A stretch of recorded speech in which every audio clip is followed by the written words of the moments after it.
ನಮಸ್ಕಾರ. ಸವಿಯಾದ ಭೋಜನಕ್ಕೆ ಸ್ವಾಗತ. ಈ ದಿನ ನಾವು ಕರಿಬೇವಲ್ಲಿ ಚಿತ್ರಾನ್ನ ಹೇಗೆ ಮಾಡೋದು ಅಂತ ಈ ವಿಡಿಯೋದಲ್ಲಿ ನೋಡೋಣ.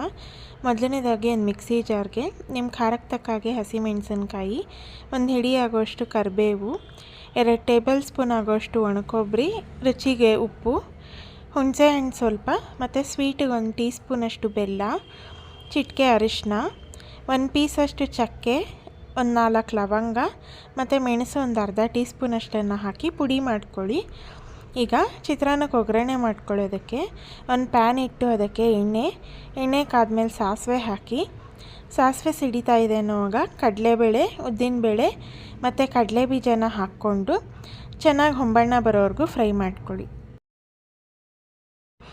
ಕಡಲೆಬೇಳೆ ಚೆನ್ನಾಗಿ ಫ್ರೈ ಆದ ನಂತರ 1-2 ಮೀಡಿಯಮ್ ಸೈಜಿಂದ ಈರುಳ್ಳಿನ ಹೆಚ್ಚಿ ಹಾಕ್ಕೊಂಡಿದ್ದೀನಿ. ಅದನ್ನು ಸ್ವಲ್ಪ ಫ್ರೈ ಮಾಡಿಕೊಂಡು ರುಚಿಗೆ ಬೇಕಾಗಿರೋಷ್ಟು ಉಪ್ಪನ್ನು ಹಾಕ್ಕೊಳ್ಳಿ. ಈರುಳ್ಳಿ ಎಲ್ಲ ಬೆಂದಿದೆ ಅನ್ನುವಾಗ ಅದಕ್ಕೆ ರುಬ್ಬಿಟ್ಕೊಂಡಿರೋಂಥ ಕರಿಬೇವಿನ ಪುಡಿನ ಹಾಕ್ಕೊಂಡು ಚೆನ್ನಾಗಿ ಫ್ರೈ ಮಾಡ್ಕೊಳ್ಳಿ.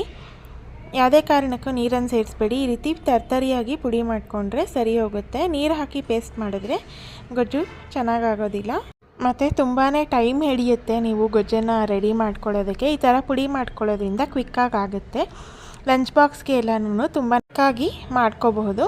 ಈ ರೀತಿ ಚೆನ್ನಾಗಿ ಬಿಸಿ ಆದ ನಂತರ ಒಲೆ ಆರಿಸಿ ಅನ್ನನ ನಾನಿಲ್ಲಿ ಒಂದು ಕಡೆ ಬಟ್ಲಲ್ಲಿ ಹಾಕಿ ಆರಕ್ಕಿಟ್ಟಿದ್ದೀನಿ.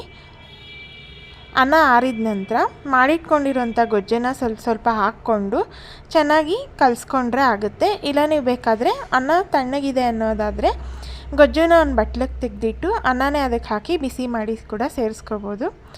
ಒಂದು ಸತಿ ರೆಸಿಪಿನ ಟ್ರೈ ಮಾಡಿ ಹೇಗೆ ಬಂತು ಅನ್ನೋದನ್ನು ಕಮೆಂಟ್ ಮಾಡಿ ತಿಳಿಸಿ. ಹಾಗೆ ಯಾರಿನ ಚಾನಲ್ನ ಸಬ್ಸ್ಕ್ರೈಬ್ ಮಾಡದೆ ನೋಡ್ತಾ ಇದ್ದೀರಾ, ಈಗಲೇ ಸಬ್ಸ್ಕ್ರೈಬ್ ಮಾಡ್ಕೊಳ್ಳಿ. ನಮಸ್ಕಾರ.